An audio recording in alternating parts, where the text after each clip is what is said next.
วัสดีค่ะชวนทำขนมนมเนยง่ายๆกับ Easy Food by ชยาค่ะคลิปนี้จะมาชวนทำคอนเฟลกคาราเมลค่ะคอนเฟลกคาราเมลสูตรกรอบนานหอมอร่อยรสชาติหวานน้อยจะทำทานเองหรือว่าจะทำเพื่อหารายได้ก็สามารถทำได้ง่ายๆค่ะอัตราส่วนและปริมาณส่วนผสมกดดูได้ตามที่ลูกศรชี้เลยนะคะก่อนจะไปดูวิธีทำอย่าลืมกดติดตามกด Subscribe เพื่อเป็นกำลังใจให้กันด้วยค่ะแจ็คจะใส่อัลมอนด์สไลด์และมะม่วงหิมพานต์ด้วยนะคะดังนั้นเราจะมาอบอัลมอนด์สไลด์และมะม่วงหิมพานต์ก่อนค่ะให้เราแยกใส่กันคนละถาดนะคะเพราะว่าอัลมอนด์สไลด์เขาจะสุกเร็วกว่าค่ะมะม่วงหิมพานต์จะใช้เป็นแบบซีกหรือว่าจะใช้เป็นแบบเม็ดเต็มก็ได้นะคะแล้วแต่เราชอบค่ะแจ็คนำอบเข้าพร้อมกันเลยนะคะใส่คนละชั้นกันค่ะอบด้วยอุณหภูมิ150องศานะคะใช้ไฟบนล่างแบบเปิดพัดลมค่ะอบไปประมาณ10นาทีแจ็คก็จะนำเขาออกมาคนแล้วก็กลับด้านแบบนี้นะคะแล้วก็นำเข้าอบอีกรอบนึงค่ะเพื่อให้เขาสุกได้เสมอกันทั่วๆนะคะเสร็จแล้วนำเข้าอบอีกรอบนึงค่ะอีก5นาทีหรือจนกระทั่งสีเหลืองสวยนะคะระยะเวลาอาจจะไม่เท่ากันนะคะให้เพื่อนๆสังเกตดูด้วยค่ะถ้าได้สีเหลืองสวยแล้วก็ใช้ได้แล้วค่ะพออบเสร็จแล้วเราก็จะพักทั้ง2อย่างไว้ให้เย็นนะคะต่อไปเราจะมาทำซอสคาราเมลค่ะใส่ส่วนผสมลงไปคนให้เข้ากันแล้วก็เปิดไฟอ่อนค่ะส่วนผสมก็จะมีน้ำตาลทรายวิปปิ้งครีมนมข้นจืดกลิ่นวานิลาและนมข้นหวานค่ะใส่ส่วนผสมทุกอย่างแล้วก็คนให้เข้ากันค่ะคนจนเข้ากันดีก็ให้เราเปิดไฟค่ะใช้ไฟอ่อนนะคะเราก็คนไปเรื่อยๆค่ะคนไปเรื่อยๆจนกระทั่งน้ำตาลทรายละลายนะคะพอน้ำตาลทรายละลายดีแล้วเราก็จะใส่เนยค่ะจะใช้เป็นเนยสดเค็มนะคะถ้าใครใช้เป็นเนยจืดก็เติมเกลือลงไปเล็กน้อยค่ะจากนั้นเราก็จะเปิดไฟอ่อนไปเรื่อยๆค่ะจนกระทั่งเนยละลาย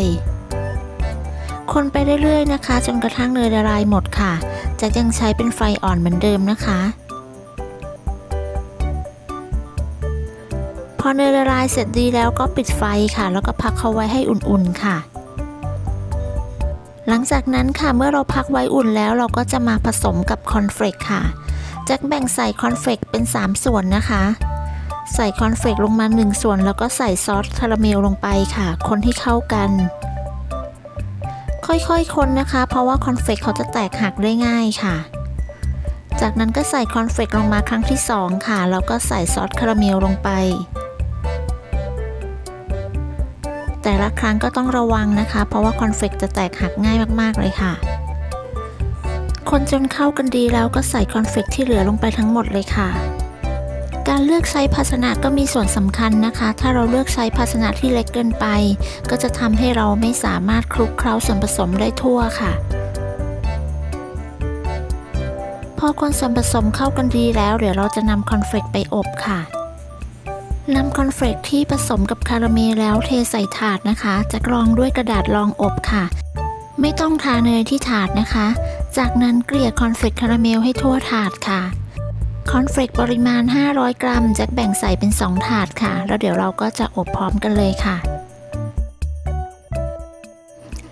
อบด้วยอุณหภูมิ160องศานะคะแจ็คใส่เป็นไฟบนล่างแบบเปิดพัดลมค่ะเราจะอบ2รอบนะคะรอบแรกจะอบ20นาทีค่ะที่สำคัญอย่าลืมวอร์มเตาอบก่อนนะคะพอครบ20นาทีก็จะนำคอนเฟลกทั้ง2ถาดออกมานะคะเราก็ใช้ไม้พายคนคอนเฟลกให้ทั่วค่ะเพื่อไม่ให้คอนเฟลกจับตัวเป็นก้อนค่ะคนและเกลี่ยคอนเฟลกให้ทั่วทั้ง2ถาดนะคะจากนั้นเราจะพักเขาไว้ให้เย็นค่ะแล้วก็จะนำเข้าอบอีกรอบนึงค่ะ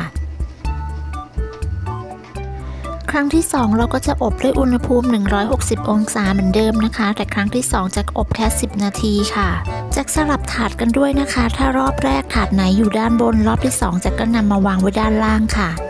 พอครบ10นาทีก็นำคอนเฟลกทั้ง2ถาดออกมาจากเตาอบค่ะจากนั้นใช้ไม้พายเกลี่ยและคนให้ทั่วทั้ง2ถาดค่ะ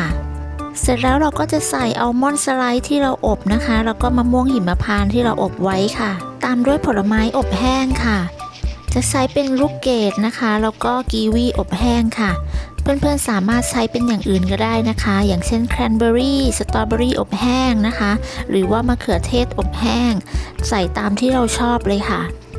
ลูกเกดไม่ต้องแช่น้ำนะคะสามารถใส่ลงไปได้เลยค่ะเสร็จแล้วก็คนให้เข้ากันให้ทั่วๆค่ะทั้ง2ถาดเลยนะคะแค่นี้ก็เสร็จแล้วค่ะคอนเฟลกคาราเมลสูตรนี้จะมีรสชาติหวานกำลังดีนะคะมีความเค็มนิดๆค่ะหอมอร่อยทานเพลินเลยค่ะสำหรับใครที่อยากทำเพื่อหารายได้นะคะจะแพ็คใส่กระปุกหรือว่าใส่ซองซิปก็ดูน่าทานค่ะเลือกใช้แพ็กเกจที่สามารถปิดสนิทไม่ให้อากาศเข้านะคะจะได้เก็บรักษาได้นานค่ะจะทดลองเก็บใส่กระปุกแล้วก็ซองซิปแบบนี้เก็บไว้4 วันเขาก็ยังหอมกรอบและอร่อยเหมือนเดิมค่ะขอบคุณสำหรับการติดตามรับชมคลิปนี้นะคะถ้าเพื่อนๆชอบก็อย่าลืมไปลองทำกันดูนะคะได้ผลยังไงก็มาคอมเมนต์คุยกันค่ะถ้าคลิปนี้มีประโยชน์กับเพื่อนๆก็อย่าลืมกดไลค์กดแชร์กดติดตามเพื่อเป็นกำลังใจให้กันด้วยนะคะคลิปนี้จะต้องลาไปก่อนพบกันใหม่ในคลิปหน้าค่ะสวัสดีค่ะ